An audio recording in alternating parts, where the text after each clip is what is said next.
Selamat pagi.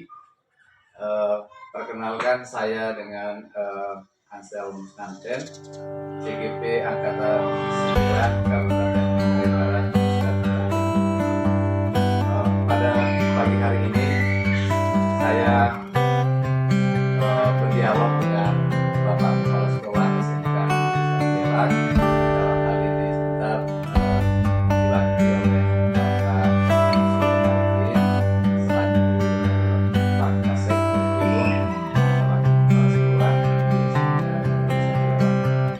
Perlu saya sampaikan pada kesempatan ini saya melakukan aksi nyata tentang budaya positif yang sekolah. Saya mau berdialog dengan Bapak Kepala Sekolah. Di video pertama kemarin itu saya melakukan diseminasi di kelas. Pada kesempatan ini saya akan berdialog dengan Bapak Sekolah tentang kenapa budaya positif di sekolah ini seperti apa. Oke, baik Bapak, selamat pagi. Mudah-mudahan pada pagi hari ini masih sehat dan masih semangat ya, Mas. Oke, baik. Ada beberapa pertanyaan yang disampaikan kepada mohon dialognya. Semoga nanti ini bisa bermanfaat teman-teman guru dan juga lebih khususnya bagi saya karena di modul 1.0 paling coba saya informasikan yaitu tentang budaya positif ya, karena kami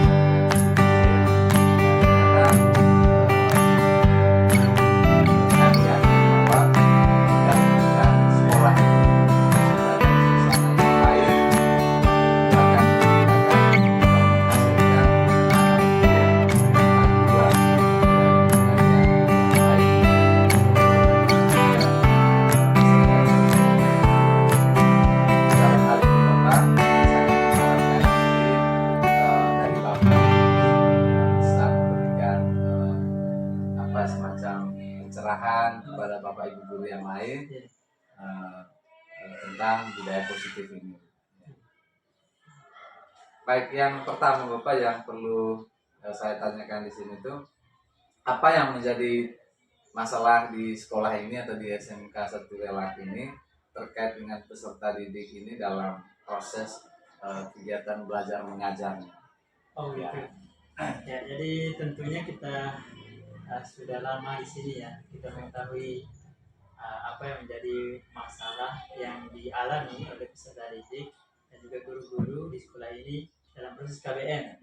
Nah, yang paling mendasar sekali untuk masalah ini adalah masalah kebebasan daripada peserta didik itu sendiri, yang mana mereka tidak menghargai aturan yang sudah dibuat, aturan-aturan yang sudah dirancangkan oleh pihak sekolah.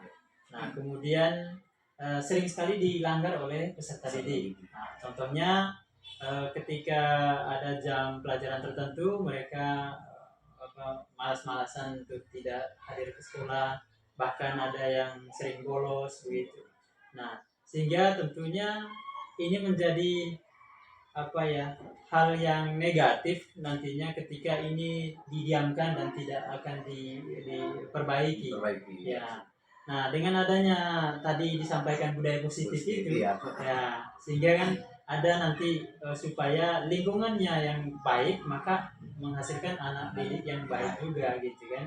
Nah, untuk hal itu tentunya mungkin ada sebuah solusi yang terbaik ya untuk bisa nanti meningkatkan keyakinan pada diri setiap peserta didik itu untuk bagaimana bisa mengikuti aturan yang ada, bisa menjalani aktivitas di seperti KBM ini yang sesuai dengan aturan begitu. Nah, tentunya suatu hal yang perlu kita ketahui, mungkin ada sebuah istilahnya keyakinan kelas, ya keyakinan kelas untuk disepakati bersama, yang nantinya akan dibuat oleh peserta didik itu sendiri, keyakinan kelasnya, supaya mereka meyakini apa yang mereka sampaikan supaya dijalani gitu. Nah, tidak hanya aturan-aturan yang ada dari lembaga. Nah, tentunya ini harus ada eh, respektif atau timbal balik dari mereka, untuk usulan dari mereka bahwa inilah keyakinan yang ingin kami tekankan, ingin kami jalani pada saat proses KBM itu. Nah, tentunya juga saya berharap untuk semua wali kelas gitu. Semua wali kelas melakukan sebuah keyakinan kelas di masing-masing sekolah, di masing-masing kelas gitu.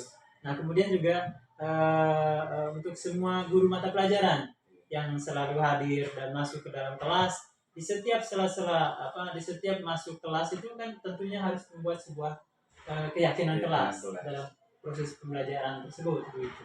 Sehingga dengan adanya keyakinan kelas, keyakinan yang dihadirkan dari peserta didik itu sendiri, maka mereka dengan begitu mereka mampu menghasilkan budaya positif pada dirinya. Mungkin begitu. Baik, terima kasih Bapak atas penjelasannya. Eh, sangat diharapkan ya Bapak, tadi Bapak sudah jelaskan itu, sangat diharapkan sekali solusi untuk membuat masalah ini bisa diselesaikan. Ya, bisa teratasi. Salah satunya tadi itu adalah membangun budaya positif. Ya.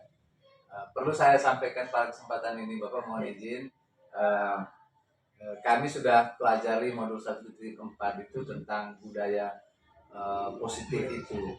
Ya, dimana seperti yang sudah disampaikan oleh Bapak tadi itu, aturan sekolah sudah dibuat, sudah dibuat oleh sekolah atau lembaga pendidikan, tetapi anak-anak itu dengan bebasnya atau semaunya mereka tidak menghargai, sehingga perlu dibuat sebuah keyakinan atau kesepakatan kelas itu yang dibuat oleh peserta didik itu sendiri. Yang dibuat oleh peserta didik itu sendiri, karena memang antara keyakinan dengan aturan itu memiliki perbedaan yang yang jauh sekali. Karena aturan itu berdasarkan apa yang kami pelajari di modul 1.4 itu ada semacam pemaksaannya. Pemaksaan. Ada juga punishment-nya. Betul Pak, punishment-nya. Nah, ini nanti yang membuat peserta didik itu ada yang takut. Saya melanggar aturan ini, saya kena sanksi. Tetapi kalau keyakinan itu kan berarti nanti konsekuensinya dia harus bisa mengubah itu. Itu yang disebut dengan hal positifnya, hal positif. Nah, yang kedua Bapak, mungkin bisa diperkenalkan untuk menjawab pertanyaan. Bagaimana strategi Bapak dalam mengatasi persoalan yang dihadapi sekolah ini? Yang tadi itu. Oke. Nah, tentunya kita ketahui bersama bahwa untuk mengatasi sebuah permasalahan tidak hanya satu orang saja yang terlibat. Nah, pertama strateginya adalah kolaborasi antara semua stakeholder yang ada di dalam SMK 1 Welak ini. Mulai dari kepala sekolah, kemudian bakat kurikulum, kesiswaan, kemudian wali kelas, kemudian ketua jurusan masing-masing, kemudian semua guru mata pelajaran. Nah, pada intinya ada juga harus terlibat dari eksternal seperti komite, orang tua wali, itu harus ikut serta juga untuk ambil bagian dalam hal ini. Nah, yang kedua, kita membuat sebuah keyakinan sekolah, keyakinan lembaga kita. Dengan begitu perlu guru-guru juga Pak. Iya betul. Gitu. Mungkin jadi, itu yang terbaru lah nanti Pak. Mungkin itu yang saya harapkan nanti dengan Bapak bisa mendorong itu Pak. Iya bisa. Nanti kita diskusikan dengan teman-teman guru yang lain supaya mereka memahami bahwa perbedaan peraturan dan keyakinan kelas itu bagaimana gitu kan. Gitu. Itu yang kedua. Kemudian yang ketiga garis koordinasinya harus jelas. Iya. Gitu. Harus jelas, misalnya wali kelas, berarti dia ini mengampuh atau mempertanggungjawabkan di kelasnya masing-masing. Gitu. Jangan hanya menumpang nama saja wali kelas, tapi tidak ada sinergisitas antara murid dengan wali kelas. Ya, baik. Terima kasih Bapak atas penjelasannya. Mungkin saya mohon berkenan Bapak, saya menyampaikan beberapa hal di sini yang terkait nilai-nilai kebajikan universal. Oh iya. Ya, nilai-nilai kebajikan universal itu supaya nanti Bapak kepala sekolah atau Pak Wakasek Kurikulum dalam kesempatan berdialog dengan Bapak Ibu guru nanti mungkin itu bisa disampaikan. Yeah. Mungkin bisa disampaikan tentang manfaat dari budaya positif ini. Ya, budaya positif ini karena memang sangat-sangat luar biasa dampaknya terhadap lembaga yang diterapkan dan juga bagi peserta didik itu sendiri. Ya. Nah, nilai-nilai kebajikan itu sifat-sifat positif manusia, ya, yang merupakan tujuan mulia yang ingin dicapai setiap individu. Nilai-nilai tersebut bersifat universal, yang bersifat universal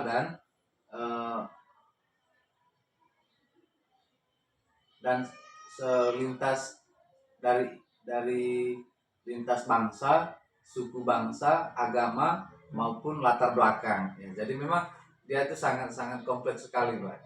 Ya, sangat universal. Ya, secara umum, secara global. Secara umum. Maka itu yang kita tidak tahu di sekolah kita ini kan mungkin banyak suku, banyak ras, gitu ya. Itu yang perlu disampaikan.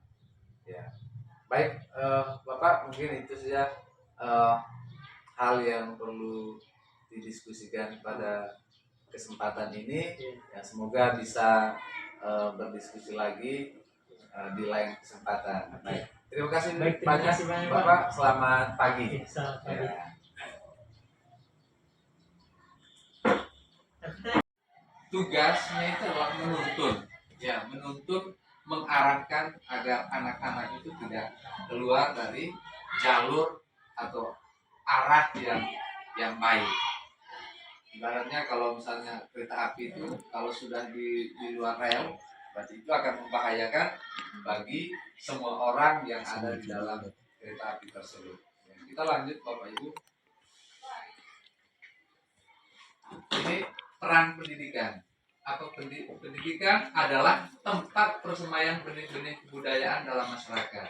Nah, lebih lanjut, Bapak Ki Hajar Dewantara itu dia memiliki keyakinan bahwa untuk menciptakan manusia Indonesia yang beradab,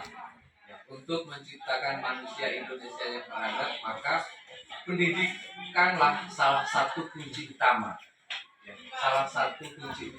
Untuk mencapainya. Pendidikan dapat menjadi ruang berlatih dan bertumbuhnya nilai-nilai kemanusiaan yang dapat diteruskan atau diwariskan. Ya. Jadi Bapak Ki Hajar Dewantara itu dia meyakinkan bahwa salah satu wadah atau salah satu media